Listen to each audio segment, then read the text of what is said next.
కాదు మా పార్టీ కాబట్టి మీ స్టూడియోలో లేపినే ఏంటి మాకు అర్థం కాలేదు. నేను ఒకసారి సోషల్ మీడియా కాదు వెంకటరెడ్డి గారు చూపిస్తారు, నేను చూపిస్తే బాగోదు కానీ సోషల్ మీడియా అంతా ఇదే షాక్.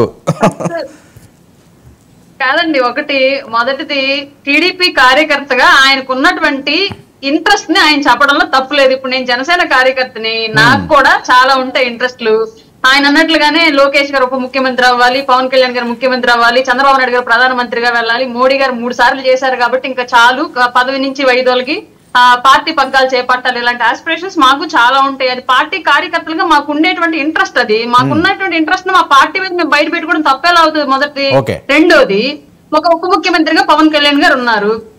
నిజంగా కూటమి ఆమోదంతో రెండో ఉప ముఖ్యమంత్రిగా లోకేష్ గారిని ప్రకటిస్తే దాంట్లో తప్పే ఉంది. ఇంకొకళ్ళు బాధ్యతాయుతంగా పనిచేసేటువంటి రైట్స్ ఇంకొకరు తీసుకున్నట్లే కదా వాళ్ళు కూడా పనిచేస్తూ ఉంటారు. ఎక్కడైనా పదవి అనేది గౌరవం పెంచదు. ఆ పదవిని ఆ పదవి ద్వారా చేసేటువంటి పనితీరు ఏ వ్యక్తికైనా గౌరవం పెంచుద్ది. ఉప ముఖ్యమంత్రులు గతంలో ఎంతమంది ఉన్నా సరే ఎవరికి రానటువంటి గుర్తింపు గౌరవం ఈ రోజు పవన్ కళ్యాణ్ గారు పొందారంటే ఆయన పనితీరు వల్ల పొందారు. అలాగే లోకేష్ గారు కూడా అట్లాంటి గౌరవాన్ని పొందితే హ్యాపీ. రాష్ట్రం బాధ్యతలు ఇంకొకరు అదనంగా మోస్తున్నట్లే కదా, దాంట్లో తప్పే ఉంది. ఇప్పుడు ఆయన కార్యకర్తగా ఆయన చెప్పిన దాంట్లో మాకేమి తప్పు కనిపించట్లేదు. మా పార్టీ సైడ్ నుంచి మేము ఎవరం కూడా దీనికి తప్పుగా ఏమనుకోవట్లేదు. బహుశా మీకో లేదంటే ఇంకా రెచ్చగొట్టి కూటమిలో కొంపట్లు పెట్టాలని చూసే వాళ్ళకి ఎవరికైనా ఇది తప్పుగా కనిపిస్తే అది మీ మైండ్ లో ఉన్న తప్పు తప్ప ఆయన అన్న మాటల్లో కానివ్వండి మా పార్టీ కూటమిలో ఉన్నట్టు తప్పు మాత్రం. జగన్మోహన్ రెడ్డి గారి కాన్ఫిడెన్స్ ఏంటి? అధికారులను కూడా డైరెక్ట్ గా ఆయన హెచ్చరిస్తున్నారు. అది మళ్ళీ మరొకసారి వైరల్ అవుతున్నది. ఆ బయట ఉంటే ఒకసారి ప్లే చేయండి అమ్మా. ఎమ్మెల్యే దగ్గర నుంచి ఎమ్మెల్సీ దగ్గర నుంచి ఇలా పేపర్లు గుంజుకొని లాక్కొని మీ ఇష్టం వచ్చినట్టుగా చెప్పే కార్యక్రమం చేసే అధికారులు ఎవరిచ్చారు? మధుసూదన్ రావు, గుర్తుపెట్టుకో. ఎల్లకాలం ఇలా మాదిరిగా ఉండదు. ప్రజాస్వామ్యంలో ఉన్నాం మనం. మీ టోపీ మీద ఉన్న సింహాలకు అర్థం ఏమిటో తెలుసా? అధికారంలో ఉన్న వాళ్ళకు సెల్యూట్ కొట్టడం కాదు, ప్రజాస్వామ్యాన్ని కాపాడడం కోసం మీరున్నారు. గుర్తుపెట్టుకోండి. అది డే 1 జగన్మోహన్ రెడ్డి గారు నిప్పులు చెరిగారు. మన తిరుపతిలో కూడా అంతే. ఒక డిఎస్పీని కూడా డైరెక్ట్ గా 29లో వచ్చేది మా ప్రభుత్వమే, ఒక్కొక్కడు అంతూ తేలుస్తానంటున్నారట. సార్, జనరల్ గా ఒక సామెత ఉండేది తెలుగులో, పుట్టుకతో వచ్చింది పిడకల్లో పెడితే కానీ పోదు అని చెప్పేసి. అంటే స్వతహాగా పుట్టుకతో వచ్చిన లక్షణం ఏదైనా సరే మరణం చెందేంత వరకు ఆ లక్షణం కొంతమందికి పోదంట. అట్లాగే జగన్మోహన్ రెడ్డి గారికి చిన్నప్పటి నుంచి ఆ బెదిరింపు ధోరణులు, ఈ జులుములు సాగించడాలు అనేవి చిన్నప్పటి నుంచి ఉన్నాయి కాబట్టి బర్త్ ఆయనకి ఇప్పటికి కూడా ఇంకా పోలేదు అది. కానీ ఆయన అర్థం చేసుకోవాల్సింది ఏంటి అంటే, ఇలాంటి బెదిరింపులు గతంలో విశాఖ ఎయిర్పోర్ట్ లో పోలీసులను చేస్తే వర్కౌట్ అయింది. ఎందుకంటే అప్పుడు జగన్మోహన్ రెడ్డి గారి పరిపాలన ఆంధ్ర రాష్ట్ర ప్రజలు చూడలేదు కాబట్టి ఆయన ఆ రోజు పోలీసు అధికారులు బెదిరిస్తే అది ప్రజలు కూడా హీరోయిజం గా తీసుకొని నిజంగా అబ్బా పోలీసులకే ఛాలెంజ్ చేసిన ప్రతిపక్ష నేత కదా అని చెప్పేసి అది కూడా ఒక హీరోయిజం గా తీసుకొని ఓట్లేశారు. బట్ గత 5 ఏళ్ల పాటు జగన్మోహన్ రెడ్డి గారి పరిపాలన చూసిన తర్వాత జగన్మోహన్ రెడ్డి గారి యొక్క సామర్థ్యం ఏంటి, ఆయన వ్యక్తిత్వం ఏంటి, ఆయన ఆలోచన ధోరణి ఎలా ఉండిద్ది, సమాజం కోసం ఆయన ఆలోచించే తీరు ఏ విధంగా ఉండిద్ది, అధికారము లేదా డబ్బు వీటి కోసం ఆయన ఆలోచించే తీరు ఎలా ఉండిద్ది అనేది ఇవన్నీ కూడా ప్రజలు గత 5 ఏళ్ల పాటు జగన్మోహన్ రెడ్డి అనే వ్యక్తి యొక్క జీవిత పుస్తకాన్ని తెరిచి ప్రతి పేజీ చదివేటట్టు ఆయనే ప్రతిదీ కూడా బజార్లో పెట్టుకుని చూయించుకున్నారు. కాబట్టి మళ్ళీ ఇలాంటి ఉడతూపులకి చింతకాయలు రాలవన్న విషయం జగన్మోహన్ రెడ్డి గారు గుర్తుపెట్టుకోవాలి. ఓకే వెంకటరెడ్డి గారు, ఎందుకంటే వాళ్ళు ఏదో ప్రశాంతంగా పాలన సాగించుకుంటున్నారు, 7 నెలలే అయ్యింది, 2 డిప్యూటీ సీఎంలు ఉంటే తప్పే ఉందని చెప్పి వాళ్ళే మాట్లాడుతున్నారు. అయితే వాళ్ళు చేయట్లేదట జనసేనలు కానీ వీర మహిళలు కానీ. మరి ఏమైనా వైసీపీయే చేస్తే చేయాలన్నది అనుమానాలు వ్యక్తం అవుతున్నాయి వాళ్ళ పేర్ల మీద. మీరేమన్నా చేస్తున్నారా? వరం గారు, అందరికీ నమస్కారం. ప్యానల్లో ఉన్నందుకు అంత చెప్పాను కదా అంతకుముందు కూడా మీకు అనేక సార్లు. యుక్రెయిన్ రష్యా యుద్ధం మా వల్లే వచ్చింది మొన్న. దానికి జగన్ గారే కారణం. యుక్రెయిన్ రష్యా యుద్ధం, మన కరోనా, ప్రపంచం అంతా కరోనా, జగన్ గారు ఇక్కడ ముఖ్యమంత్రి అవడం వల్ల వచ్చింది. చంద్రబాబు నాయుడు గారి ఇంట్లో ఏదైనా సమస్య వచ్చినా, వాళ్ళ ఒంట్లో సమస్య వచ్చినా, పవన్ కళ్యాణ్ ఒంట్లో ఏమైనా సమస్య వచ్చినా జగన్ గారే కారణం. ఇప్పుడు వాళ్ళు దన్నుకుంటారా, వాళ్ళు తిట్టుకుంటారా, వాళ్ళు ఒకరికి ముఖ్యమంత్రి ఇవ్వాలి, ఒకరికి ఉప ముఖ్యమంత్రి ఇవ్వాలి, లేదా ఇప్పుడు చంద్రబాబు నాయుడు గారు ఆల్రెడీ ఇప్పుడు 7 నెలలు అయిపోయింది కదా, ఇంకొక 5 నెలలు చేస్తే 1 సంవత్సరం అయిపోయినాక నెక్స్ట్ లోకేష్కి 1 సంవత్సరం, పవన్ కళ్యాణ్కి 1 సంవత్సరం, బీజేపీ వాళ్ళకి ఇంకో సంవత్సరం, ఇంకెవరికైనా ఇంకో సంవత్సరం ఇస్తారా? ఎట్లా తెచ్చుకుంటారు? పోండి, ప్రజలకు ఆల్రెడీ కర్మ 5 ఏళ్ళు అనుభవించాలి కాబట్టి ప్రజలు మీరు ఏం తప్పులు చేసినా ఇప్పుడే మిమ్మల్ని దించడానికి ప్రజల చేతిలో అధికారం ఉండదు కాబట్టి మీరు ఎన్ని రకాలుగా మాట్లాడుకున్నా ఏం మాట్లాడుకున్నా తప్పదు కాబట్టి భరించాలి. 2 రాయపాటి అరుణ్ గారు ఏందో సామెతలు బాగా చిన్నప్పటి నుంచి బాగా అలవాటు అనుకుంటా. పుట్టుక నుంచి పాపం పుట్టతోనే సామెతలతో పుట్టినట్టుంది. అందుకని పాపం పుట్టుకతో వచ్చినది పోయేదాకా పోదు. జగన్మోహన్ రెడ్డి గారి కంటే బెదిరింపులు పుట్టుకతో వచ్చినాయి అంట. నేను అనొచ్చు కదా, పుట్టుక నుంచి వచ్చిన బానిస బతుకు సచ్చేదాకా పోదు. ఎప్పుడు మన జీవితం అంతా బానిస బతుకులే. మీ పార్టీ నాయకుడి గురించి చెబుతున్నా, మళ్ళీ అర్థం కావట్లేదంటే మళ్ళీ రెండోసారి రిపీట్ చేసి చెబుతాం, మనకేం దాపరికాలు లేవు. సో మనం అవతరాల మీద మాట్లాడేటప్పుడు మనం కూడా జాగ్రత్తగా మాట్లాడాలి. ఇప్పుడు భాష గురించి ఇప్పుడు పోలీసులు ఏమన్నారు జగన్మోహన్ రెడ్డి గారు, అయ్యన్న పాత్రుడో లేదంటే అచ్చెన్నాయుడో మాట్లాడినట్టు దెంభాష ఏమన్నా మాట్లాడారా, లంబాష ఏమన్నా మాట్లాడారా పోలీసుల్ని లేదంటే అధికారుల్ని? మీరు అపోజిషన్లో ఉన్నప్పుడు మాట్లాడిన మాటలేంది? ఇదే కుప్పంలో ఇదే నారా లోకేష్ యోగాల యాత్రలో అచ్చెన్నాయుడు మాట్లాడిన మాటలన్నీ పోలీసులు దెం భాష, సాక్షాత్తు మహిళా హోంమంత్రులను పట్టుకొని అధికారులను పట్టుకొని లంబాష. ఎవరు? అయ్యన్న పాత్రుడు, వీళ్ళందరూ. సో మీరేమో మంచి సూక్తులు, జగన్మోహన్ రెడ్డి గారు మీరు ఇట్లా చేస్తున్నారు, ఖచ్చితంగా మళ్ళీ వదిలేదండి, ప్రైవేట్ కేసులు కూడా వేస్తాం. ఏం దాపరికాలు ఉందా అంటూ తప్పు చేసినటువంటి పోలీసుల మీద హైకోర్టుకి వెళ్తాం, ప్రైవేట్ కేసులు వేస్తాం. దీంట్లో ఏమన్నా వెనక కూర్చొని మాట్లాడకుండా వెనకపోయే పరిస్థితి ఏం లేదు. సో ఇది ఒకటి స్పష్టంగా చెప్తున్నా. ఇందా మాసేన్ రాజేష్ గారు ఎస్ అతని అభిప్రాయాన్ని అతను చెప్పాడు. ఎస్ లోకేష్ అతను డిప్యూటీ సీఎం అవ్వాలా లేదంటే ముఖ్యమంత్రి అవ్వాలని కోరుకునే హక్కు అతనికి ఉంటుంది. ఎందుకంటే వాళ్ళ పార్టీ లీడర్గా ఎస్ చంద్రబాబు నాయుడు గారి తర్వాత లోకేషే కాబట్టి ఆ పార్టీని నడపాల్సింది. రెండోది ప్రజెంట్ కూడా ప్రభుత్వాన్ని నడుపుతుంది కూడా అనఫిషియల్గా లోకేషే కాబట్టి ఇంకా అనఫిషియల్గా ఎందుకు అఫీషియల్గానే చేసేద్దామని ఆయన కోరిక. దాన్ని మేము ఎందుకు తప్పుపడతాము, మాకేం సంబంధం? సో మీరు ఇప్పుడు ఆమె అనుకోదా రాయపాటి అరుణ గారు ఎస్ పవన్ కళ్యాణ్కి ముఖ్యమంత్రి ఇవ్వాలని? వాళ్ళకి మనదాకా సీఎం అని అరిశారు కదా సార్ మన ఛానల్లోనే. ఏది మేమేమన్నా చంద్రబాబు నాయుడు సీట్లు ఇస్తే ఏమన్నా ఆయన 20 సీట్లు 10 సీట్లు ఇస్తే వెళ్ళిపోయాలి అనుకుంటారా? పవన్ కళ్యాణ్ సీఎం అని చెప్పి చివరి 2-3 నెలల కంటే ముందు ఎలక్షన్స్కి 2-3 నెలల దాకా 4 ఏళ్ళు అదే పెద్ద గొడవ కదా మనం డిబేట్లోనే కదా ఏమో వీళ్ళు జనసేనలు అందరూ వచ్చి మాట్లాడింది. ఇప్పుడు డిప్యూటీ సీఎం ఏదో ఒకటి అయ్యాడు లేదు సార్లే అనుకుని వాళ్ళు సాటిస్ఫై అయ్యారు. లేదు ఇప్పుడు ముఖ్యమంత్రి ఇస్తా అంటే వద్దంటారు ఎవరన్నా? సో అందుకని నేనేమంటున్నాను, ఎందుకు ఆయన ఉప ముఖ్యమంత్రి ఒకళ్ళు, ఒక కాపు సామాజిక వర్గం ఒకటి, కమ్మ సామాజిక వర్గం నుంచి ఒకటి అట్లా ఇస్తే మరి బీసీ ఎస్సీ ఎస్టీలు కూడా వాళ్ళకి ఉప ముఖ్యమంత్రి.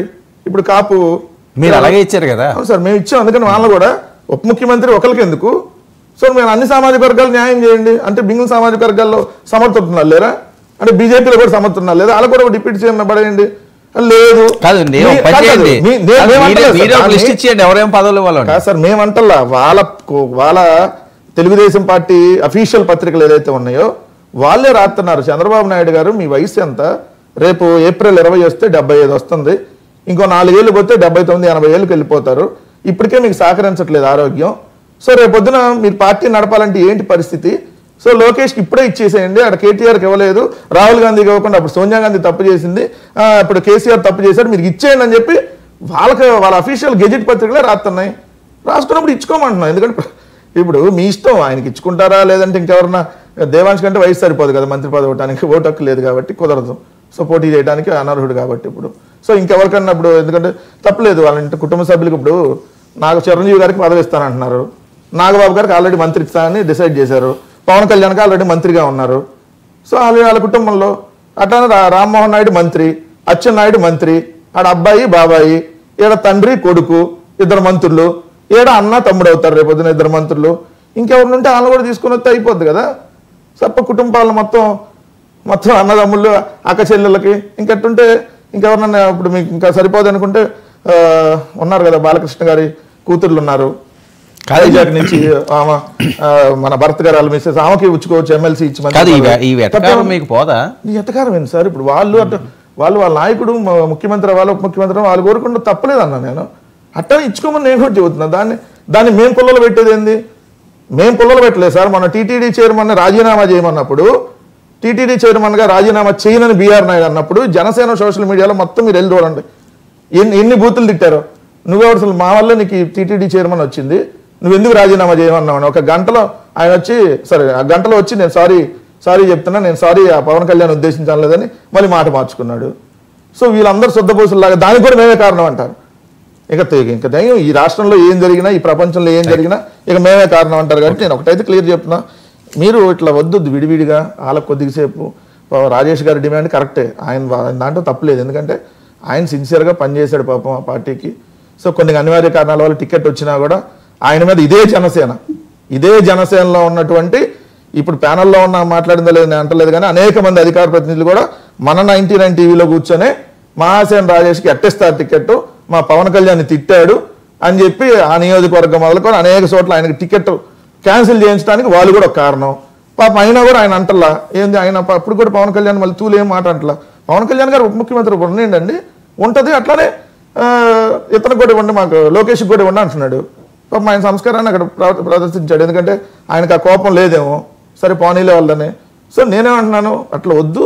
సంవత్సరం ఇప్పుడు ఆల్రెడీ 5 నెలల సంవత్సరం అయిపోయింది కదా, చంద్రబాబు నాయుడు గారిని పక్కన పెట్టేసి సలహాదారు గారి దీంతో వేసేసి మళ్ళీ పవన్ కళ్యాణ్ గారిని ఒక సంవత్సరం వాళ్ళ ప్రాబ్లం లేదండి, బ్రహ్మాండంగా ఉంటుంది కదా సార్. ఇప్పుడు అందరికీ ఒక విషయం ఏంటి, వైసీపీ మీ మాటలకు మద్దతు పలుకుతుందా? వైసీపీతో కూడా ఏదో టచ్ లో ఉన్నారు, రాజేష్ మళ్ళీ వైసీపీ గూటికి వెళ్తున్నారు, ఆల్రెడీ ఏదో జరిగిపోయింది అని చెప్పి అదే ప్రచారం జరుగుతుంది. ఇప్పుడు మీరు లేదా సోషల్ మీడియాలో వస్తున్న వార్తలు నేనేం అదేం క్రియేట్ చేయడం కాదు. ఎన్ని తీయమంటారు? ఒకప్పుడు మా వైఎస్ఆర్సీపీ నుంచి ఇప్పుడు ఏమన్నా లేదు, అది ఏ హ్యాండిల్స్ వస్తున్నాయన్నా చెప్పి చెప్పలేము. జనసేన పేరు మీద కొన్ని వస్తున్నాయి, లేకపోతే తెలుగుదేశం పేరు మీద కొన్ని వస్తున్నాయి, అది ఎవరని చెప్పలేము. ఎందుకంటే అంత ఫేక్లు ఎక్కువైపోయినాయి కాబట్టి. రాజేష్ ఏమంటారు దీన్ని? ఇప్పుడు వెంకటరెడ్డి గారు నేను మాట్లాడుకున్నది ఈ మీ దయ వల్లే ఇది ఒకటోసారి, రెండోసారి, మూడోసారి అండి. ముందు 2 సార్లు మాట్లాడినప్పుడు ఆయన మాటలు నాకు వినపడకుండా, నా మాటలు ఆయన కనపడకుండా గట్టిగా తిట్టుకున్నాం. అయితే ఈ రోజు మరి ఆయన వచ్చి సపోర్ట్ చేస్తూ మాట్లాడుతున్నాడు రాజేష్ని అని నాకు కూడా ఆశ్చర్యంగానే ఉంది. అయితే వైసీపీ వాళ్ళతోటి చాలా జాగ్రత్తగా ఉండాలండి. వాళ్ళు ఒకళ్ళు పొగిడారు అంటే ఖచ్చితంగా రెండో వాళ్ళకి ఏదో ఎసరు పెడుతున్నారని అర్థం. రాజేష్ గారు, నేను వ్యక్తిగత అభిప్రాయాన్ని గౌరవించాను సార్. ఓ పార్టీ అధ్యక్షుడిగా ఇప్పుడు మా నాయకుడు సీఎం అవ్వాలని మేము కోరుకుంటాం, అట్లానే మీ నాయకుడు సీఎం అవ్వాలని మీరు కోరుకుంటారు, దాంట్లో తప్పులేదు అన్నా నేను. అంతే తప్ప మీకు అన్నిటికీ నేను మద్దతు తెలపలా. మీరు ఏదైతే ఉప ముఖ్యమంత్రి సీఎం అన్నారో దానికి ఆయన పార్టీ నాయకుడు అవ్వాలని కోరుకుంటారు కదా, అట్లానే జనసేన కూడా అవ్వాలని కోరుకుంటుందని అన్నాను. నేను మిమ్మల్ని వేరే రకంగా మాట్లాడలేదు, దయచేసి గమనించండి. కరెక్టే, మీరు అన్నదాన్ని నేను ఏకీభవించాను. వర్మ గారు కూడా అదే చెప్తున్నాను. అంటే నా వ్యాఖ్యలు ప్రత్యర్థులు కూడా దానిలో తప్పు లేదు అంటున్నారు కాబట్టి అది అందరికీ ఆమోదయోగ్యంగానే మాట్లాడానండి అనేది ఒకటి రుజువైందండి ఒక వెంకటరెడ్డి గారి మాటల ద్వారా. రెండోది, వెంకటరెడ్డి గారి మాటల్లో ఆయన అన్నాడు 77 వచ్చి 80 వెళ్తున్నాయని. నారా చంద్రబాబు నాయుడు గారి వయసు, ఈయన ఇప్పుడు పొలైట్గా మాట్లాడినా కూడా వైసీపీలో కొంతమంది ఆయన్ని వయసుని టార్గెట్ చేసి అవమానిస్తూ లేకపోతే హేళన చేస్తూ మాట్లాడిన సందర్భాలు చాలా ఉన్నాయండి. అయితే జగన్మోహన్ రెడ్డి గారు బైబిల్ని ఆయన చదువుతారు కాబట్టి బైబిల్లోనే చెప్తాను, సంపూర్ణ ఆయుష్ అనేది దేవుడిచ్చి కిరీటం అని ఉంటుందండి. సంపూర్ణ ఆయుష్ అప్పుడు దాకా ఆయన అంత ఆరోగ్యంగా ఇంకా ఇప్పుడు కూడా అంత యాక్టివ్గా ఉండటం అనేది అది దేవుడిచ్చిన వరం. అది దాన్ని మనం నెగిటివ్గా చూడకూడదండి. అది ఒక మాట వైసీపీలో ఎవరైతే బాబు గారిని వయసు రీత్యా విమర్శిస్తున్నారో అది గుర్తుపెట్టుకోవాలి. రెండోది, ఇందాక జగన్మోహన్ రెడ్డి గారు ఎవరినో బెదిరిస్తున్నారు డిఎస్పీ గారిని, మరి ఏంటి అంటే రాయపాటి అరుణ గారు ఆవిడ యాంగిల్లో ఆవిడ చెప్పింది, నాకు ఈ వైసీపీలో నేను పనిచేసిన అనుభవం నాకుంది, జగన్మోహన్ రెడ్డి గారిని చూసిన అనుభవంతో నేను చెప్పేది ఏంటంటే అండి, అది ఆ డిఎస్పీ గారి మీద కోపము లేకపోతే జగన్మోహన్ రెడ్డి గారు బెదిరించాలి ఎదుటి కంట్రోల్ చేయాలనే ఎరగెన్స్ కాదండి. ఇప్పుడున్న వైసీపీ పరిస్థితి 151 నుంచి అమాంతం 11కు పడిపోయింది. 11కు పడిపోయినప్పుడు ఆ క్యాడర్ మొత్తం చల్లచెదరైపోతుంది. అందరూ నైరాశ్యంలో ఉన్నారు. మళ్ళీ రేపు పొద్దున అసలు ఈ పార్టీ మళ్ళీ బతికి బట్టకడుతుందా అనే ఆలోచనలో ఉన్నారు. ఈ సమయంలో మెయిన్ లైన్ లీడర్స్ చూడండి, మనకు అప్పుడు ఈ సోషల్ మీడియాలోనూ లేకపోతే మీడియాలోనూ మాట్లాడే లీడర్స్ ఎవరు ఈరోజు కనీసం మీడియా ముందుకు రావడానికి భయపడే రోజులు. ఒక్క వెంకటరెడ్డి గారు మాట్లాడుతున్నారు మీ దాంట్లో, ఆయన అప్రిషియేట్ చేస్తున్నాను నేను. కానీ మెయిన్ లైన్ లీడర్లు అందరూ కూడా చాలామంది పరారైపోయారు, కొంతమంది జైల్లో ఉన్నారు, కొంతమంది అండర్ గ్రౌండ్లోకి వెళ్ళిపోయారు. ఈ పరిస్థితిలో పార్టీకి మళ్ళీ నూతన ఉత్తేజం వస్తుంది అని ప్రజలకు డైరెక్ట్గా జగన్మోహన్ రెడ్డి గారు వచ్చి ప్రెస్ మీట్ పెడితే నమ్మరండి. అందుకని సైకలాజికల్గా మేమే వస్తున్నాం మళ్ళీ అనే మాట ఎదుటోడికి ఇచ్చే వార్నింగ్ ద్వారా ఆ పార్టీలో మళ్ళీ ఆ క్యాడర్కి కానీ లేకపోతే ప్రజలకు కానీ లేదు మళ్ళీ పార్టీ అయితే మళ్ళీ బ్రతుకుతుంది అనే ఒక ఆలోచన కల్పించే సైకలాజికల్ టెక్నిక్ అండి అది. ఎందుకంటే మనకి జగన్మోహన్ రెడ్డి గారు పైకి ఒకవేళ ఆయన నవ్వుతూ మాట్లాడితే నవ్వుతూ మాట్లాడినట్టు కాదు, ఆయన కోప్పడితే కోప్పడినట్టు కాదు, ఆయన ప్రతి అడుగులో కూడా రాజకీయం ఉంటుంది. కాబట్టి ఆయన ఏది చేసినా ఇలాంటి ముందు చూపుతోనే. ఆ గతంలో ప్రశాంత్ కిషోర్ ఇలాంటి చాలా టెక్నిక్లు చేశాడు. అయితే ఇప్పుడు ఆ టెక్నిక్లు అన్నీ పాత పడిపోయాయి. ఇప్పుడు ఏది చేసినా జగన్మోహన్ రెడ్డి ఒంటరిగా చేస్తాడైనా ఇప్పుడు ఒంటరి పోరాటం చేయాల్సిన పరిస్థితి అండి. ఎందుకంటే గత ప్రభుత్వ హయాంలో వీళ్ళు చేసిన చాలా అరాచకాలు కానీ లేకపోతే దోపిడీలు కానీ దీనిలో చాలా కేసులు పడ్డాయి. మెయిన్ లీడర్స్ అందరూ కూడా ఈరోజు పరారీలో ఉన్నారు లేదా జైల్లో ఉన్నారు.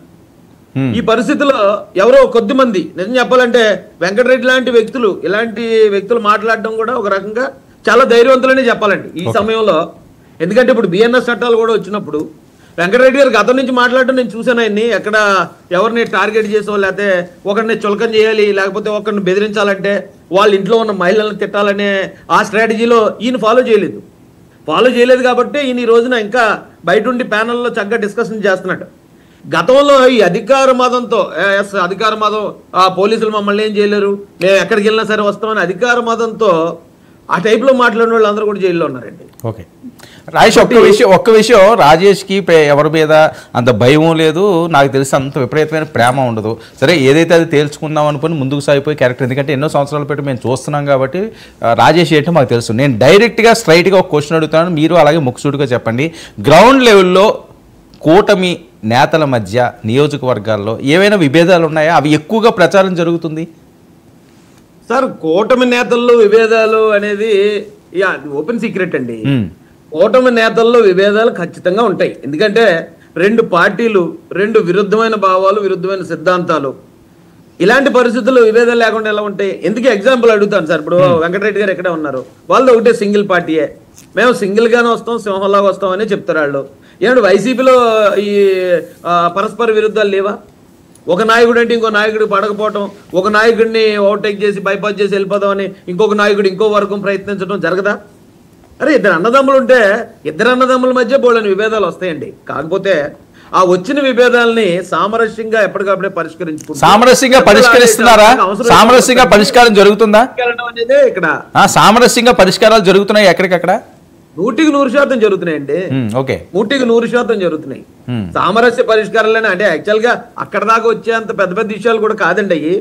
జనరల్ గా ఎక్కడన్నా గ్రామ స్థాయిలో ఏదైనా జరిగినా కూడా అక్కడ సెకండ్ లైన్ లీడర్షిప్ లోనే సార్ట్అవుట్ చేయాలి.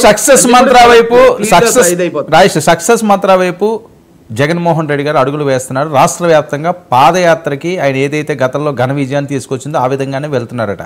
జనాల్లో 40% మాకు ఓటు శాతం ఉంది, 7 నెలల్లో అసలు కూటమి ప్రభుత్వం కంప్లీట్గా ఫెయిల్యూర్ అయింది, ఇది రైట్ టైం అని చెప్పి ఆయన స్టార్ట్ చేయబోతున్నారట. ఇబ్బంది ఆ కూటమికి? నేను స్టార్టింగ్ నుంచి ఒకటే చెప్పాను సార్. నేను అంటే ఆ మాట అంటే ఇప్పటికీ కూటమి నేతల్లో కొద్దిమందికి నచ్చదు, కానీ యాక్చువల్గా జగన్మోహన్ రెడ్డి గారికి 40% ఓట్లు లాస్ట్ టైం పడదు. కానీ చివరిలో జరిగిన సమీకరణాలు కొన్ని ఈ కూటమి వైపు వచ్చిన ఓటింగ్ ను కూడా మళ్ళీ వెనక్కి తీసుకెళ్లి సరే ఇలాంటి పరిస్థితులు ఎక్కడికన్నా ఇంకా జగన్ కోటేయడమే బెటర్ అనే పరిస్థితులు వచ్చాయి. లేదంటే ఆయనకి అంత ఓటింగ్ పడే అవకాశమే లేదండి గతంలో. అయితే ఆయన పాదయాత్ర అనేది తెలుగు రాష్ట్రాల్లో సక్సెస్ మంత్ర, డౌట్ లేదు అందులో. ఎందుకంటే ఒక నాయకుడు, అది ఒక ముఖ్యమంత్రి స్థాయి అభ్యర్థి మన దగ్గరకు వచ్చాడు, మనల్ని పలకరించాడు, మన తల మీద చేసాడు అంటేనే ఆటోమేటిక్గా సెంటిమెంటల్ గా పడతారు మనోళ్ళు. కానీ జగన్మోహన్ రెడ్డి గారిని ఎంతవరకు నమ్ముతారు అనేది మాత్రం ఇక్కడ $1 మిలియన్ ప్రశ్న అండి. ఎందుకంటే గతంలో ఆయన పాదయాత్ర చూసే ఈవెన్ నాలాంటి వాళ్ళు ఎంతో మంది వేరే అభిమానులు అయిపోయాం ఆయనకి. ఆ రోజున ఆయన మాట్లాడిన విధానం కానీ, ఆయన నడిచొస్తున్న విధానం కానీ, ఆయన ఇచ్చిన హామీలు కానీ, వీటన్నిటినీ చూసి మాలాంటి వాళ్ళు మేము ఫిదా అయిపోయి ఆయన కోసం ఏమీ ఆశించకుండా పనిచేసిన వాళ్ళం. కానీ వన్స్ ఆయన చేతులు అధికారం వచ్చిన తర్వాత ఆయన ఎలా బిహేవ్ చేశాడు, ఆయన కోసం పనిచేసిన వాళ్ళ పట్ల ఆయన ఎలా ఉన్నాడు, ఆయన చెప్పింది ఏంటి, ఆయన చేసింది ఏంటి అనేది ప్రజలు క్లియర్గా చూసేశారండి. ఒక సినిమాని మళ్ళీ రెండోసారి మూడోసారి రిలీజ్ చేసినా మళ్ళీ చూడలేరండి. అయితే జగన్మోహన్ రెడ్డి గారు వెళ్ళి కొత్తగా ఏం చెప్పగలుగుతాడైనా? ఆయన గతంలో ఏదైతే చెప్పాడో అది చేయలేదు. కేవలం సంక్షేమ పథకాలు అనేది ఒకటే మాట అయింది. ఆ సంక్షేమ పథకాల గురించి కూడా నేను చాలాసార్లు చెప్పాను. దానివల్ల నేను ఈ కేసులు రీచ్ చాలా ఇబ్బందులు పడ్డాను కూడా. ఇప్పుడు ఉన్నాయా కేసులు? అవన్నీ పోయినాయా? ఏదండి కేసులు ఉన్నాయా? అప్పటికి కేసులు ఇంకా ఉన్నాయి సార్. అంటే 10 కేసులు పోయండి, ఇంకా 20 కేసులు, అంటే 11 కేసులు పోయి 19 కేసులు ఉన్నాయండి. ఇంకా వైసీపీ వాళ్ళు ఎవరైనా టచ్ లో ఉన్నారా రాజేష్? ఓపెన్ గా నాకు వైసీపీ వాళ్ళు ఎవరు టచ్ లో ఉంటారు సార్. ఇప్పుడే అసలు నా పరిస్థితి ఎలా ఉంటుందంటే నేను టీడీపీలో ఉన్నాను, నాకు టీడీపీలోనే పూర్తిగా టచ్ లో ఉంటారు ఎవరుంటాయి. నేను ఎక్కడో చిన్న విలేజ్ ఆ గ్రామంలో ఉంటాను సార్. నేను కూడా ఎవరితోటి ఎక్కువ కాంటాక్ట్ పెట్టుకుని ఎక్కువ రాసుకుని పూసుకుని తిరగాలని అనుకోను. ఎందుకంటే ఎక్కువ అదేంటది ఆ చనువు ఏం చేస్తుందంటే ఒకళ్ళ మీద ఒకళ్ళని చులకం చేసేస్తుంది అనే ఉద్దేశంతో, పైగా ఎవరైనా పెద్ద కేడర్ ఉన్న నాయకుల దగ్గరికి వెళ్తే ఏదైనా ఎక్స్పెక్ట్ చేసి వచ్చేస్తున్నాడేమో రాయేష్ అని ఎక్కడైతే అనుకుంటారని ముందు నేను అనేసుకుని ఒక గిరిగేసుకుని ఆ గిరిలోనే బతుకుతానండి నేను. చాలా మెచ్యూరిటీ వస్తుంది రాజకీయంగా రాజేష్కి. అవునండి. రైట్. అరుణ గారు, మీరేదో సామెతలు చెప్తున్నారు అని చెప్పి తిరిగి ఆయన కూడా అవే సామెతలు చెప్పే పరిస్థితి. మరొక వైపు జగన్మోహన్ రెడ్డి గారు చాలా చాలా చాలా కాన్ఫిడెంట్గా వెళ్తున్నారు. పాదయాత్ర మంత్రాతో ముందుకు సాగబోతున్నారట. 2029 మాదే అంటున్నారు. 7 నెలల్లో మొత్తం నాశనం చేస్తారట మీరు రాష్ట్రాన్ని. సార్ పాదయాత్ర కాదు వద్దని మేము ఎవరు అనం. ఎందుకంటే ఫ్రీగా గతంలో ఈయన ఉన్నట్లుగా రోడ్లు ఇప్పుడు లేవు, కొంట్ల రోడ్లు లాగా ఇప్పుడు రోడ్లు చాలా చోట్ల వేసి ఉన్నాయి. ప్రశాంతంగా కూటమి ఈయన పాదయాత్ర కోసం మంచి రోడ్లు వేసి పెట్టింది. ఆ రోడ్డుల్లో ప్రతిపక్షం ఇచ్చేటువంటి సెక్యూరిటీ కూడా మా ప్రభుత్వం కల్పించింది. మనశ్శాంతిగా వచ్చి పాదయాత్ర చేసుకుని వెళ్ళమని చెప్పండి, మేము ఎవరూ అడ్డుకోవట్లేదు. ఎలాంటి లా అండ్ ఆర్డర్ ఇష్యూస్ గత ప్రభుత్వంలో వీళ్ళు క్రియేట్ చేసినట్లుగా మేము క్రియేట్ చెయ్యము. శుద్ధంగా సెక్యూరిటీ కూడా క్రియేట్ చేస్తాము. కాబట్టి వచ్చి చేసుకుని వెళ్ళమని చెప్పండి, కానీ ప్రజలతో కలిసి మాట్లాడి వెళ్ళమని చెప్పండి. గతంలో ఎలా అయితే ఐపాక్ టీమ్ తీసుకొచ్చేసి ఎంటర్ప్రెన్యూర్స్ కింద లేదంటే పెట్టుబడులు పెట్టడానికి వచ్చినటువంటి పారిశ్రామికవేత్తల కింద క్రియేట్ చేయించి చివరికి భోజనాల దగ్గర కుర్చీలు ఎట్టుకుని కొట్టుకునే సిచ్యువేషన్ క్రియేట్ చేశారు. అట్లా కాకుండా అట్లాంటి ఆర్టిస్టులను ఎవరిని జనాల్లో పెట్టేసి వాళ్ళ ద్వారా చేయకుండా నిజంగా ప్రజలతోటి మాట్లాడేసి మమేకమయ్యి వాళ్ళు ఏమనుకుంటున్నారు, వాళ్ళు ఏం అడుగుతారు, వాటికి ఈయన సమాధానం ఏంటి, అవన్నీ కూడా క్లియర్ గా చెప్పేసి హ్యాపీగా పాదయాత్ర చేసుకుని ప్రశాంతంగా ఆయన ఇంటికి ఆయన వెళ్ళమని చెప్పండి. మేమైతే ఇందులో ఎలాంటి అడ్డంకులు క్రియేట్ చేయం. మా ప్రభుత్వం కూడా ఈయనకి ఫ్రీ హ్యాండ్ గా సెక్యూరిటీ ఇస్తుంది, పర్మిషన్స్ ఇస్తుంది. ఏంటి జనసేన భవిష్యత్తు ప్రణాళిక ఏంటి? అరుణ గారు, పండగ తర్వాత చాలా యాక్టివ్గా గ్రామాల్లో కూడా విస్తరిస్తుంది అని చెప్పి వస్తున్న టాక్, ఆ రకంగా ఏమన్నా అడుగులు వేస్తున్నారా? సార్ ఇది క్లియర్ గా ఒకవైపు ప్రభుత్వము అలాగే రెండో వైపు పార్టీ రెండు విషయాలని కూడా బలోపేతం చేసే దిశగా, అంటే గ్రామాల్లోకి పాలన ఏ విధంగా వెళ్తోంది, కూటమి ప్రభుత్వం యొక్క పరిపాలన గురించి ప్రజలు ఏమనుకుంటున్నారు, వాళ్ళకి ఇంకా ఏం కావాలి అనేటువంటి అంశాలు, అలాగే పార్టీ క్యాడర్ ఎలా ఉంది, దాన్ని బలోపేతం దిశగా మార్పులు చేర్పులు ఏమైనా చెయ్యాలా అనేది క్లియర్ గా ప్రతి నెల ఒక జిల్లాలో 15 రోజుల పాటు పర్యటన ఉండేలాగా పవన్ కళ్యాణ్ గారు ప్రణాళిక రచించుకుంటూ ఉన్నారండి. మార్చి నుంచి ఇది కార్యాచరణలోకి వచ్చింది అని చెప్పేసి మాకున్నటువంటి ఇన్ఫర్మేషన్. ఇది పర్టికులర్ గా రెండు వైపులా, ఒక పార్టీ అధ్యక్షులుగా ఒకవైపు, ఆంధ్రప్రదేశ్ ఉప ముఖ్యమంత్రి వేలుగా ఒకవైపు, రెండు రకాలుగా కూడా ఆయన ఈ పరిశీలనకు వెళ్తున్నారండి క్లియర్ గా గ్రౌండ్ లోకి. ఏం టీటీడీ చైర్మన్ రాజీనామా డిమాండ్ జనసేన హ్యాండిల్స్ చాలా ఎక్కువ వెళ్ళి విపరీతంగా ట్రోల్ చేశారు అంటే నిజమేనా? అది అబద్ధమేనా? లేదండి, తప్పు ఆర్గ్యుమెంట్. ఇందాకే మధ్యలో అడ్డుపడదాం అనుకున్నాను కానీ మళ్ళీ డిబేట్ కన్ఫ్యూజ్ అయితే చేయలేదు. యాక్చువల్ గా సారీ చెప్పను నేను అన్నమాట బిఆర్ నాయుడు గారు పవన్ కళ్యాణ్ గారి గురించి అన్నారేమో అన్న ఉద్దేశంతో, ఎందుకు సారీ చెప్పరు మీరు టీటీడీ చైర్మన్ కాబట్టి అక్కడ జరిగినటువంటి తప్పిదానికి ప్రభుత్వం బాధ్యత తీసుకోవాలి కదా, ఎందుకు సారీ చెప్పరు మీరు అన్న విషయంలో మాత్రమే డిమాండ్ చేశారు. కానీ ఎవరు చేసినా, అది జనసేన చేసినా, టీడీపీ చేసినా, వైసీపీ నుంచి కూడా చాలా మంది చేశారు, ఎక్కువ మంది వైసీపీ నుంచి చేశారు యాక్చువల్ గా. కాబట్టి అది మేము మాట్లాడిన, నేను అసలు కాదు, జనరల్ గా ఎవరైతే మాట్లాడారో వాళ్ళు మాట్లాడిన అంశం సారీ చెప్పము అన్న మాటకు మాత్రమే తప్ప ఎవరు కూడా ఆయన్ని రాజీనామా చేయాలని చెప్పేసి ఎవరు డిమాండ్ చేయలేదు. రాజీనామా చేయాలని డిమాండ్ చేసినంత వైసీపీ చేసింది. కాబట్టి వెంకటరెడ్డి అన్న హ్యాండిల్ నుంచి కూడా పడింది అనుకుంటా, పోస్ట్ చూసాను నేను ఎక్కడో బై మిస్టేక్ టీఎల్ లో వస్తున్నప్పుడు చూసాను నేను. వెంకటరెడ్డి అన్న గారు కూడా పోస్ట్ వేసినట్టున్నారు, బిఆర్ నాయుడు గారు రాజీనామా చేయాలి అని చెప్పేసి. అది ఎవరు కూడా అనలేదండి, క్లియర్ గా సారీ చెప్పలేదన్న విషయం గురించి మాత్రం రాజీనామా మీరు అనలేదు. నేను మాట్లాడేటప్పుడు ఫ్లోలో వచ్చి ఉంటుంది, మీరు పవన్ కళ్యాణ్ రాజీనామా చేయమని అనలేదు, నేను ఫ్లోలో మాట్లాడినప్పుడు వచ్చి ఉంటుంది. ఒకటైతే వాస్తవం సార్, ఇప్పుడు వెళ్ళి అక్కడ ఏదో సారీ చెప్పేస్తే అయిపోయింది, దాన్ని సబ్జెక్ట్ డైవర్ట్ అయిపోయింది అంటే కాదు. ఇప్పుడు క్లియర్గా అక్కడ అధికారులు తప్పిదం.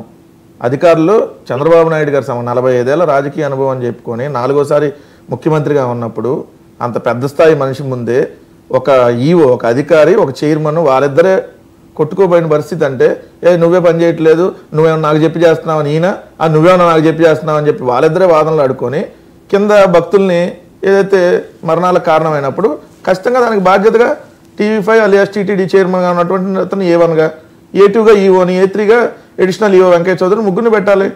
ఖచ్చితంగా అది కదా చేయాల్సింది. కేసు నమోదు చేసి విచారణ కదా చేయాల్సింది. ఎవరో కింద స్థాయి అధికారిని ఎవరినో ట్రాన్స్ఫర్ చేస్తేనో లేదంటే వాళ్ళని సస్పెండ్ చేస్తేనో అది కాదు కదా. అది మేము ఆ రోజు క్లియర్గా చెప్పింది. ఇంకోటి ఇందా సెక్యూరిటీ కల్పిస్తాం పవన్ కళ్యాణ్ అదే జగన్మోహన్ రెడ్డి గారు యాత్ర చేస్తే అన్నారు. మొన్న భలే కల్పిస్తున్నారమ్మ సెక్యూరిటీ. ఇప్పుడే మీరు టీవీలో చెబుతారు సెక్యూరిటీ కల్పిస్తున్నామని. మొన్నే కదా, మొన్న 8వ తారీఖు, వాళ్ళ 16వ తారీఖు, మొన్న 8వ తారీఖు తిరుపతిలో ఇన్సిడెంట్ జరిగితే 9వ తారీఖు జగన్మోహన్ రెడ్డి గారు వెళ్తే Z+ కేటగిరీ ఉన్న వ్యక్తిని అరగంట ఆపారు. అక్కడ నడి రోడ్డు మీద అరగంట ఆపితే జగన్మోహన్ రెడ్డి గారు దిగి నడుచుకుంటూ వెళ్ళారు. మరి అప్పటికి పవన్ కళ్యాణ్ షెడ్యూల్ అయిపోకుండా అక్కడ ఆగారు. మరి ఇద్దరు 2 పార్టీల లీడర్లు అక్కడికి వస్తే మీరు ఏ విధంగా సెక్యూరిటీ కల్పిస్తున్నారు ప్రభుత్వం? అప్పుడు ముందు షెడ్యూల్ ప్రకారం, ఎవరికి ఇచ్చిన షెడ్యూల్ ప్రకారం, మేము మాకు ఇచ్చిన షెడ్యూల్ ప్రకారం వచ్చాం. కానీ అదే రోజు పర్యటన చూడండి, ముఖ్యమంత్రి ఒకసారి వెళ్ళారు, మళ్ళీ ఉప ముఖ్యమంత్రి ఒకసారి వెళ్ళారు, ఇద్దరు ఒకటే కూటమిలో ఉన్నారు. అధికార యంత్రాంగం అంతా ముఖ్యమంత్రి ఉప ముఖ్యమంత్రి వస్తే పోలీస్ వ్యవస్థ అంతా అక్కడే ఉండాలి, ఎందుకంటే నేను ఉప ముఖ్యమంత్రి కూడా కాబట్టి. లేదా నార్మల్ ఎమ్మెల్యే అయితే అంత ఉండదు. మళ్ళీ అధికారులు అంతా వచ్చి మళ్ళీ 2 సార్లు ఎక్స్ప్లెనేషన్ చేయాలి. మేము యాస్టీ షెడ్యూల్ ప్రకారం గంట లేటుకి వెళ్ళాం ఇంకా మేము ఇచ్చినటువంటి షెడ్యూల్ కంటే. సో ఇచ్చిన లేటుకి వెళ్ళినా మరి ఇద్దరిని అక్కడ ఒకేసారి తారసపడేటట్టుగా మరి మీ పోలీస్ వ్యవస్థ చేసింది కదా, మరి దానికి ఎందుకు బాధ్యత తీసుకోవాలి ఇప్పుడు వరకు? ఇప్పుడు ఇద్దరు అభిమానులు అక్కడ కలబడుకుంటారు. పరిస్థితి ఏంది? శాంతి భద్రతలు చదువు తప్ప. ఒక ఆయన ఉప ముఖ్యమంత్రి, ఒక ఆయన మాజీ ముఖ్యమంత్రి, రెండు పరస్పర విరుద్ధ పార్టీల్లో ఉన్నారు. మరి కూటమి ఏ విధంగా పనిచేస్తుందనేది దానికి చెప్పాలి.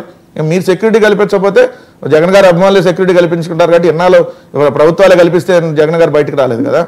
సో మాకు ఏం కొత్త కాదు యాత్రలు. మేము ఆ పార్టీ పెట్టినప్పటి నుంచి అపోజిషన్లోనే ఉన్నాం.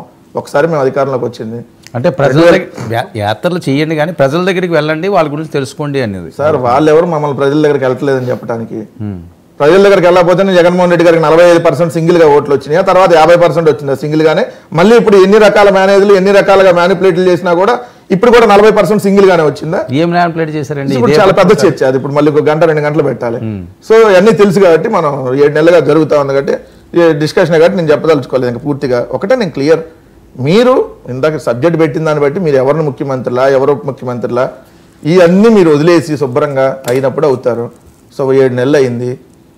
నిన్న 3 రోజులు బ్రహ్మాండంగా ఆంధ్రప్రదేశ్ని అంతర్జాతీయ స్థాయికి తీసుకుపోయారు. క్యాసినోలు, నైట్ డాన్స్లు, చీరగాల్స్, అద్భుతం. ఇంకా ఆపేసి దాన్ని శుభ్రంగా పాలన మీద దృష్టి పెట్టండి. ఇస్తానన్న హామీలు ఏమైంది? మహిళలకు బస్సు ఎప్పుడు ఇస్తున్నారు? నెలకు 1500 7 నెలలు పెండింగ్ ఉంది. ఎప్పుడు ఇస్తారు? ఎన్ని కలిపిస్తారా? అప్పటి నుంచి ఇస్తారా? అదైతే నీకు 15 అన్నది ఎప్పుడు ఇస్తున్నారు? సో వీటన్నిటి మీద అట్లా నిరుద్యోగ వృత్తి 3000 ఎప్పుడు ఇస్తున్నారు? పవన్ కళ్యాణ్ గారు ఒక అడుగు ముందుకేసి నియోజకవర్గంలో 500 మందికి ఒక్కొక్క నియోజకవర్గంలో 500 × 175 నియోజకవర్గాలు 175 × 500 మందికి ఒక్కొక్కరు 10 లక్షలు ఇస్తా అన్నారు. ప్రతి సంవత్సరం ఇస్తా అన్నారు. మరి ఈ సంవత్సరం ఇంకా రాలా. ఈ సంవత్సరం ఒకటే సిలిండర్ అంటున్నారు. అది కూడా ఇంకా డబ్బులు కట్టిన వాళ్ళకి దాదాపుగా 8-9 లక్షల మందికి ఇంకా పెండింగ్ ఉన్నాయని ఉంది. సో వీటి మీద దృష్టి పెట్టండి. తర్వాత ఈయన ముఖ్యమంత్రి తర్వాత ఆయన ఉప ముఖ్యమంత్రి తర్వాత మంత్రి పదవులు పంచుకునేది దాని మీద కానీ జరిగిందా 3 రోజులు? నేను వాలపత్రికలో రాసినాయి కదా సార్. మొత్తం ఎస్ఐలు కొట్టడం దగ్గర నుంచి చీరు డ్యాన్సులు. ఈనాడు దినపత్రిక సార్, సాక్షాత్తు వాళ్ళ కరపత్రికే కదా రాసి. నిజమా ఇవన్నీ? మీరు అటే కదా, అటువైపే కదా, గోదావరి జిల్లాలే కదా, చీర్ గర్ల్స్, క్యాషినోలు ఇవన్నీ జరిగినాయా విచ్చలవిడిగా? ఏమంటే మరి నాకైతే కనిపించలేదు. ఒకవేళ వెంకటరెడ్డి గారు అంటే మీరు చీరగాల దగ్గరికి వెళ్ళలేదేమో సార్. వెళ్ళిన రిపోర్టర్లకు కనపడ్డాయి, నేను వెళ్ళలేదు. పేపర్లో ఏదైతే మీ ఈనాడు, ఏదైతే మీ ఆంధ్రజ్యోతి, ఎందుకంటే రోజు మీకు డబ్బా కొట్టేటటువంటి పత్రికలు ఎదుగుకోండి సార్. ఇది ఈనాడు దినపత్రిక. క్యాసినో తరహాలో జోద క్రీడలు 50,000 అండి సార్ ఎంట్రీ. పెనుగంచి ప్రోలు తిరుపతి అమ్మవారి సాక్షిగా.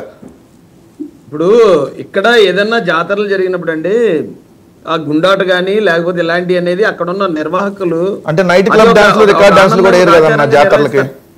అంతేగాని డైరెక్ట్ గా మీరన్నట్టు క్యాసినోలు అక్కడ అధికార పార్టీలో ఉన్న అప్పటి మంత్రి కొడాలి నాని గారు అలా అధికార పార్టీ మంత్రులు, ఎమ్మెల్యేలు, మినిస్టర్లు దగ్గరుండి ఈ క్యాసినో తరహాలు ఇక్కడ ఏం జరగవండి. ఇది కాదు రాజేష్ గారు దయచేసి ఇంకా పాడిందే పాట వద్దు. నేను అన్నాను పాడిందే పాట అయిపోయింది జరిగాయి. ఇప్పుడు ఇది ఈ పత్రిక మీద మీరు కేసు వేయండి. మీ ఈనాడు దినపత్రిక రిపోర్టర్ మీద కేసు పెట్టండి. మీ ప్రభుత్వంలో క్యాసినో జరుగుతుంది చూడండి సార్. పెనుగంచి ప్రోలు తిరుపతి ఆలయ సమయంలో మామిడి తోటలో బహిరంగ ఏర్పాట్లు జరిగినాయి. ఫంక్షన్ హాల్లో ప్రవేశ రుసుము ఒక్కొక్కరికి 50,000. అంతర్జాతీయ క్యాసినో గ్యాంబ్లింగ్ నిర్వాహకుడు చికోటి ప్రవీణ్ సహకారం తీసుకున్నట్టు తెలిసింది. 19 రాయలను ఆకర్షించేలా ప్రవేశ మార్గం అంతా చీర్స్ కాల్చి ఉంచారు. ఇది ఇంకోటి ఏమో ఆంధ్రజ్యోతిలో ఏది ఎనికేపాడు రామవరపాడులో క్యాసినో నైట్ క్లబ్ డాన్సులకు ఏర్పాట్లు. మీ కూటమి పత్రికలు సార్. ఎవరు చేశారంట సార్? ఎంత బహిరంగ రాత్రి ఎవరు చేశారని నేను రాసిన వాళ్ళ పేర్లు అడగను సార్, ఎందుకంటే నేను వెంకటరెడ్డి గారు ఇది చాలా చోట్ల ఉంటాయి, హత్యలు జరుగుతాయి, మానభంగాలు జరుగుతుంటాయి, స్కూళ్ళలో కూడా ప్యాకట మిత్తుని మీ యనమల రామకృష్ణ గారు అరికట్టడానికి ప్రభుత్వం చర్యలు తీసుకుంటుంది. ఇప్పుడు పత్రికల్లో రాశారంటే అవును పలానా చోట ఇలాంటి నేరాలు జరుగుతున్నాయి, ఇలాంటి నేరపూరితమైన జరుగుతున్నాయి, ప్రభుత్వం దాన్ని దృష్టించండి అని రాస్తారు తప్ప అది ప్రభుత్వంలో ప్రజాశక్తి కమిషన్ల కోసం మరో భీమవరంలో కోడి పందాల ముసుగులో casino record dance, Bhimavaram Prajasakti పత్రిక, మరి మీ సాక్షి అంటే నమ్మరు కదా, అందుకనే ప్రజాశక్తి భీమవరంలో కోడి పందాల ముసుగులో క్యాసినో రికార్డ్ డాన్సు, అర్ధరాత్రి తమ హీరో సినిమాలో ఐటమ్ సాంగ్స్ వేయాలని పలువురు సినిమా అమ్మాళ్ళు గొడవ చేస్తే మళ్ళీ ఒకరిపై ఒకరి దగ్గర దాడి చేసుకున్నారు. గొప్ప సంస్కృతుల్లో పోతా ఉన్నాం మన ఆంధ్రప్రదేశ్ రాష్ట్రం. అందుకని ఈ ఇంకనైనా ఆపేసి మీరు అన్నట్టు గుండాట్లో ప్యాకెట్లో స్కూళ్ళల్లో అండి సాక్షాత్తు బీజేపీ ఎంపీ సీఎం రమేష్ స్కూళ్ళల్లో ప్యాకెట్ ఏందన్నా, స్కూళ్ళల్లో ప్యాకెట్ ఏంటి? ప్రతిపక్షంలో ఉన్నారు మీరు, చిన్నదో పెద్దదో మీరే ప్రతిపక్షం కాబట్టి. ఇదిగోండి సార్ పాఠశాల ఆవరణలో గుండాట గవర్నమెంట్ మీద ఏదైనా చేసినప్పుడు మీరు ఏదైనా ప్రశ్న అడిగినప్పుడు గవర్నమెంట్ కూడా కాదు మనం సనాతన ధర్మాన్ని పాటిస్తాం. ఆంధ్రప్రదేశ్ లో సనాతన ధర్మం ఎలా వర్ధిల్లుతుందనడానికి కొత్త సాంప్రదాయం పాఠశాల ఆవరణలో గుండాట. చూసుకోండి సార్, నేను మళ్ళీ క్లియర్ గా ప్రజాశక్తి పత్రిక గుండాట పాఠశాల ఆవరణలో పందాలు, కోడి పందాలు, పేకాట, గుండాట ఆడుతున్నారు. కింద నేను రౌండ్ చేసిన దాంట్లో ఇది సాక్షాత్తు యనమల రామకృష్ణుడు గారి నియోజకవర్గం. అలా ఎవడైతే అలాంటి తప్పుడు పనులు చేసాడో వాళ్ళందరి మీద కూడా చర్యలు తీసుకుంటది. తీసుకుంటారు సార్, ఎందుకంటే మీ ఎమ్మెల్యేనే 130 బెల్ట్ షాపులు ఉన్నాయంటే ఇప్పుడు వరకు ఏం చర్యలు తీసుకున్నారు రాజేష్ గారు? మీ ఎమ్మెల్యేనే, మీ కూటమి ఎమ్మెల్యే 130 బెల్ట్ షాపులు ఉన్నాయన్నాడు. రాసిన వార్త నేను ఇప్పుడు చూసానండి, ఎందుకంటే మా ప్రాంతంలో చాలా ఆహ్లాదకరంగా జరిగింది. ఇక్కడ పండుగ అయితే చాలా ఆహ్లాదకరంగా ఇదే కదా సార్, ఇది ఆహ్లాదం కాదని అన్నాడు, ఇది విచారకరం అని మేమంటున్నా. ఇదే ఆహ్లాదకరం అంటే ఇదే జరిగింది అంటున్నా.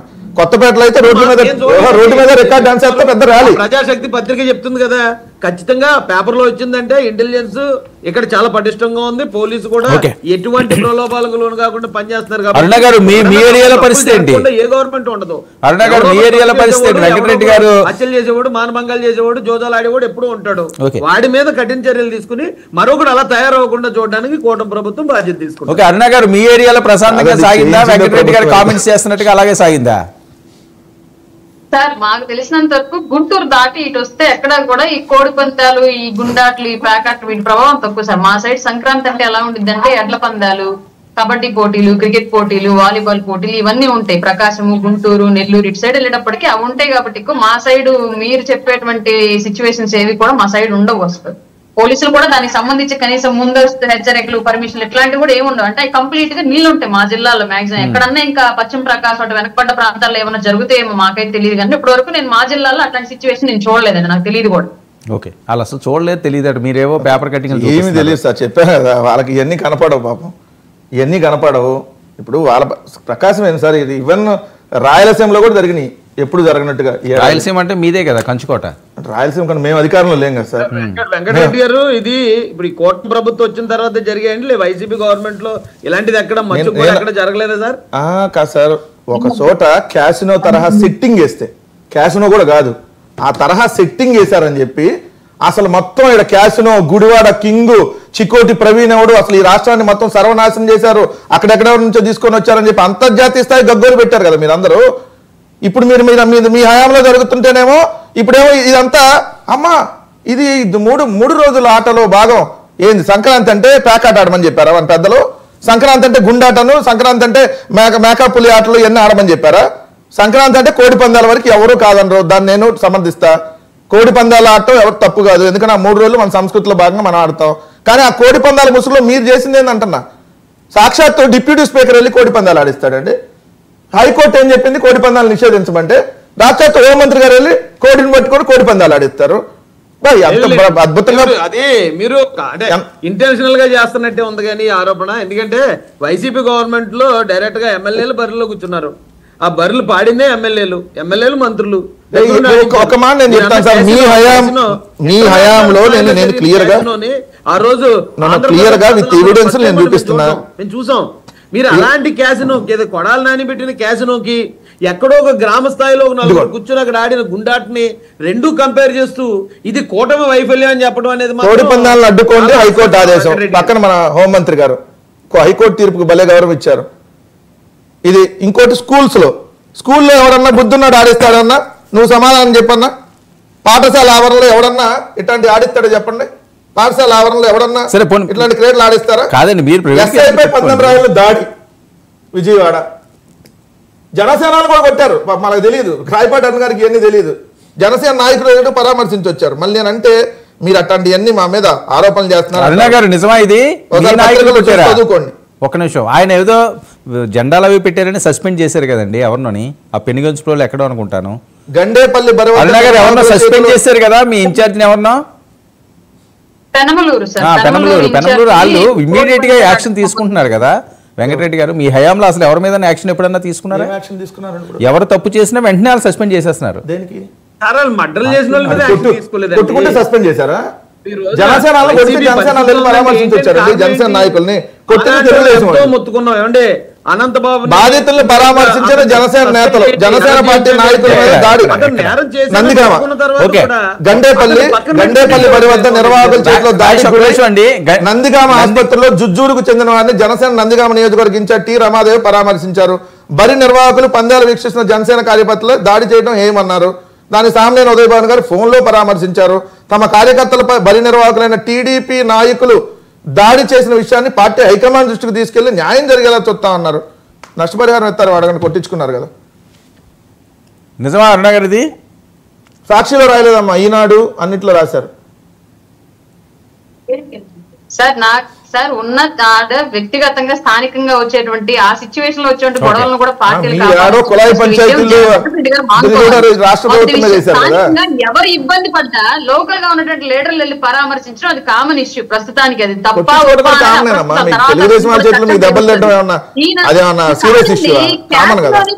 గతంలో ఎప్పుడూ లేని విధంగా ఆంధ్రప్రదేశ్ కి తీసుకొచ్చి ఆడించినటువంటి ఏకైక పార్టీ వైసీపీ పార్టీ. అధికారంలో ఉన్నారు, మర్చిపోయారా? ఇంకా మళ్ళీ మామయ్య చెప్పా కదా, ఈ ప్రపంచంలో ఏం జరిగినా మా మీద నెట్టడం అలవాటు మీకు. ఇప్పుడు మీ సంగతి ఏం చెప్పండి అంటే, మీ సంగతి ఏంటి? పిఠాపురంలో కూడా పేకాట్లాడారు, పిఠాపురంలో కూడా గుండాటాడారు. దానికి సమాధానం చెప్పండి. సనాతని ఉపము గారిని అడుగుతున్నా. మరి లేకపోతే మీ హయాంలో జరిగింది, మీ హయాంలో మీరు తెచ్చారు, లేచింది మా మీద కూడా ఆడటమే. ఇప్పుడు మీ హయాంలో జరుగుతున్నట్టు సమాధానం చెప్పంటే అప్పుడెప్పుడే జరిగిందండి 10 ఏళ్ల సంగతి. ఏం చేశారు? 5 ఏళ్ళు అధికారంలో ఉన్నారు కదా. 5 ఏళ్ళు అధికారం, 5 ఏళ్ల పాటు మీరు కోర్టులకు వెళ్ళి దాని నిజంగా జరిగితే దానికి సంబంధించి మీరు 5 ఏళ్ల క్రితం ఇది జరిగింది, 5 ఏళ్ళు 4 ఏళ్ల క్రితం సారీ మీరు అన్నారు చేశారని. ఇప్పుడు దాకా ఏం చేశారు? ఇప్పుడు కూడా మీరు అధికారంలో ఉన్నారు కదా. దాదాపు 7 నెలలు పైన మీరే ఉన్నారు, కింద మీరే ఉన్నారు. లెగిస్తే కోర్టుకు వెళ్ళేవాళ్ళు, అసలు లెగిస్తే మొత్తం మీడియాను అడ్డం పెట్టుకొని అసలు లేని కూడా ఉన్నట్టుగా చూపించేవాళ్ళు కదా. ఏం చేశారు? కొడాల నాని గారు మరి చేసిన నిజంగా దాని మీద కోర్టులకి వెళ్ళి చేయొచ్చు కదా. ఇప్పుడు వీటి మీద వెళ్తాం, ఖచ్చితంగా వీటి మీద న్యాయస్థానాలకు వెళ్తాం. విత్ ప్రూఫ్స్ ఉన్నాయి. ఎవరెవరు లీడర్లు ఏ విధంగా చేశారో, మద్యాన్ని ఏరులో ఏ విధంగా పారించారో. మీ జనసేన నాయకుడు అయితే పార్కింగ్ సార్ హైవే మీద పార్కింగ్ డబ్బులు వసూలు చేస్తున్నారు. అతన్నే కదా సస్పెండ్ చేసింది, హైవే మీద పార్కింగ్ డబ్బులు. అతన్నే వెంటనే సస్పెండ్. ప్రైవేట్ పార్కింగ్ 200 అంట. అదేనండి, సస్పెండ్ చేశారు కదా. కదండి, ఒక చోట కాదు, మిగిలిన చోట తెలుగుదేశం జనసేన అందరూ కలిసి కూటమి వాళ్ళే కదా చేసిన. ఇవన్నీ అధికార పార్టీ వల్ల పెట్టుకుంటే అక్కడ ఏమి లేదని రాజేష్ చెప్తున్నారు. ఏముండదు సార్ వాళ్ళకి, ఇవన్నీ కనపడితే ఎందుకు ఉంటుంది? చెప్పుకుంటారే అది మేము తప్పు చేసామని వాళ్ళు. మీరు కూడా మళ్ళీ సమర్థిస్తారు. రాజేష్ గారు ఏమన్నారు? రాజేష్ గారు అడేం లేదని చెప్పారని మీరు కూడా అంటారు అట్లా. రాజేష్ ఇప్పుడు వెంకటరెడ్డి గారు చూపించే ఏవైతే ఉన్నాయో పేపర్లో వచ్చినాయి అంటే అది ఎక్కడో చోట జరిగే ఉండొచ్చండి, కాదంటలే. అయితే అది ఎవరో గ్రామ స్థాయిలో వాళ్ళు ఆ దోషం అలవాటు ఉన్నవాడో లేకపోతే మరొకటి చేసిన తప్పులయ్యి. కానీ ఒకటి గుర్తుపెట్టుకోండి వెంకటరెడ్డి గారు, మీరు ఏదైనా విమర్శించాలి కూటమిని అన్నప్పుడు ఆ తప్పులు గతంలో మీరు చేసి ఉండకుండా ఉంటేనే మీరు విమర్శించండి తప్ప మీరు ఏదో కేసులు పెట్టారా, రాంబాబు గారిని మీరు సస్పెండ్ చేశారా? మేము స్కూల్స్ లో అవినాష్ రెడ్డి గారిని మీరు సస్పెండ్ చేశారా? పెద్ద పెద్ద నేరాలు చేసిన వాళ్ళని మీరు పక్కన పెట్టుకుని తిరుగుతూ ఎక్కడో ఎవరో చిన్న ఏదో కోడి పందాలు ఆడించిన ఆయన్ని మీరు ఎందుకు సస్పెండ్ చేయలేదు? అక్కడ ఎవరో ఏదో చేశారు. అసలు రాజేష్ గారు దయచేసి సస్పెండ్ చేయడం కానీ కేసు పెట్టించడం కానీ ఓకే, దయచేసి దీన్ని చిన్నది అని డైవర్ట్ చేసే కార్యక్రమం చేయొద్దు. శిక్షించండి అన్నమాట ఏ రోజన్నా అన్నారా మీరు? దయచేసి దీన్ని చిన్నది అని డైవర్ట్ చేసే కార్యక్రమం చేయొద్దు. ఈ పరిస్థితికి వచ్చింది మీ పార్టీ. నేను ఒక మాట చెప్తాను సార్, నేను కోడి పందాలని నేను వ్యతిరేకించలా, మళ్ళీ మీరు డైవర్ట్ చేయొద్దు. కోడి పందాలు ఆడిన దాన్ని ఎవరు వ్యతిరేకించలా, కానీ కోడి పందాల ముసుగులో జరిగినటువంటి అరాచకాల మీద సాక్షాత్తు చిన్నపిల్లలు సార్, ద్వారకా తిరుమల అయితే నేను మీకు ఫోటో చూపిస్తా, చిన్నపిల్లలు వెళ్ళి ఇదిగోండి సార్, సాంప్రదాయ ముసుగులో బాలలతో జోదాలు, చిన్నపిల్లల్ని, వీళ్ళకి వయసు ఎంత అండి? వీళ్ళని తీసుకొని వెళ్ళి చిన్నపిల్లల్ని తీసుకొని ఎవరు తీసుకెళ్లారు? ద్వారకా తిరుమలలో కూటమి నాయకులు తీసుకెళ్లి ఆడించారు చిన్నపిల్లల్ని. ఊర్లో ఆడిస్తారండి కూటమి నాయకులు. పిల్లలు ఒక పిల్లాడు వెళ్ళాడు, ఇంకో పిల్లాడు వెళ్తాడు, మా తప్పు లేదండి, మేము నెరవేర్చడంలో మా తప్పు లేదు, వచ్చినాడు పిల్లాడు తప్పు అంటారు ఎవడన్నా? సరే ఓకే. జనసేన సంస్థాగతంగా గ్రామీణ స్థాయి నుంచి పూర్తి స్థాయిలో బలోపేతం అవుతున్నదంటే వైఎస్ఆర్సీపీ అడ్రస్ ఫ్యూచర్లో లేకుండా చేసే వ్యూహంతో ముందుకు సాగుతున్నారట. అనుకుంటేనే బతకగలుగుతారు కదా, లేకపోతే బతకలేరు కదా. తెలుగుదేశం వాళ్ళు ఎక్కువ మంది దెబ్బలు తినకుండా జాగ్రత్తగా ఉండమంటున్నాం. ఉన్న నలుగురున్న తెలుగుదేశం వాళ్ళతో ఎక్కడికక్కడ కొట్టించుకోకుండా ఎవరు కొట్టారు? జాగ్రత్తగా ఒకళ్ళ కాలు పట్టించుకున్నారు మచిలీపట్నంలో, అదేమంటే మీకు కనపడదు వర్మ గారికి కూడా, నేనేం చేస్తా మరి మాకే కనపడుతున్నాయి. ఎక్కడికక్కడ దెబ్బలు తినకుండా శుభ్రంగా కలిసి ఉండమంటాం ఇద్దరిని. ఏంటి అరుణ గారు కొడుతున్నదా జనసేన నాయకులను ఎక్కడ పడితే అక్కడ? ఏమండి మధ్యలో అడ్డమైన వెంకటరెడ్డి గారు కూడా ఎక్కడ 4 తగిలినావు నాకైతే తెలియదు. నేను ఎక్కడ అడ్డం పోలేదు, నేను తప్పలేదు, నాకు తెలియదు. మీరు అడ్డం పోకపోయినా మీ వాళ్ళు మిమ్మల్ని కొట్టారు కదమ్మా, ఇంకెందుకులే మళ్ళీ మీరు అడ్డం పోతే వాళ్ళు కొడతారు. జనసేన వాళ్ళు మిమ్మల్ని కొట్టి, తెలుగుదేశం వాళ్ళు మిమ్మల్ని కొట్టి మీ దెబ్బలు తినాలి మేము కోరుకోవట్లేదమ్మా. కాదు, మీరు అడ్డం పోకపోయినా మీకు జనసేన వాళ్ళు మిమ్మల్ని కొట్టారు, అడ్డం పోతే తెలుగుదేశం వాళ్ళు కూడా కొడతారు. ఇద్దరు వచ్చేసి 6 దెబ్బలు తింటారు, తప్పు కదా మహిళలు, అట్లా మనం వద్దమ్మా. ఓకే రాజేష్, అంత దారుణంగా ఉందా పరిస్థితి, లేకపోతే ఇవన్నీ రాజకీయ విమర్శలేనా?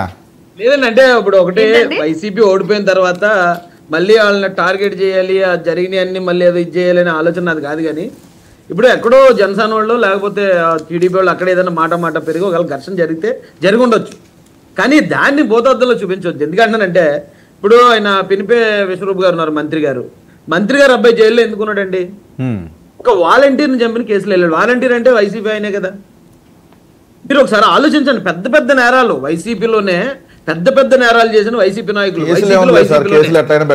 అవన్నీ మళ్ళీ ఇప్పుడు తిరిగి మాట్లాడి అంత అటాక్ చేసి అంత యుద్ధం చేయాల్సిన అవసరం ఇప్పుడైతే లేదు మాకు. కాబట్టి చిన్న విషయాన్ని కూడా భూతద్దంలో పెట్టి చూపించకుండా కన్స్ట్రక్టివ్ గా, మీరు ఉన్నది ఏకైక ప్రతిపక్షం మీరే కాబట్టి ప్రజల తరపున కన్స్ట్రక్టివ్ గా పనిచేయండి.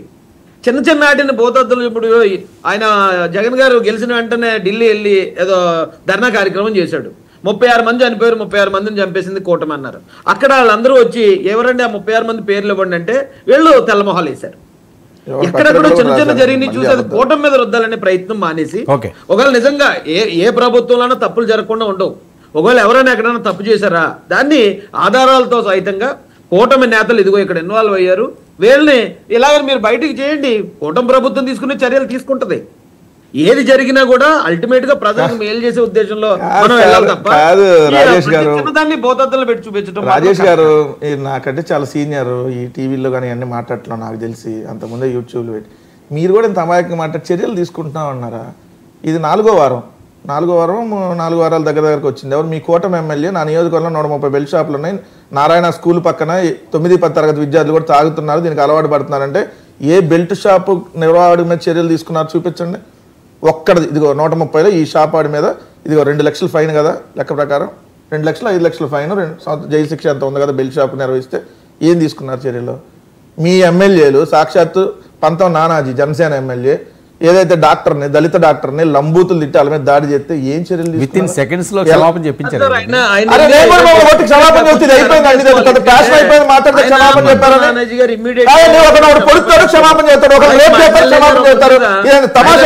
ఆరోపణలు వస్తే చెప్పారు. ఇది గతంలో వైసీపీ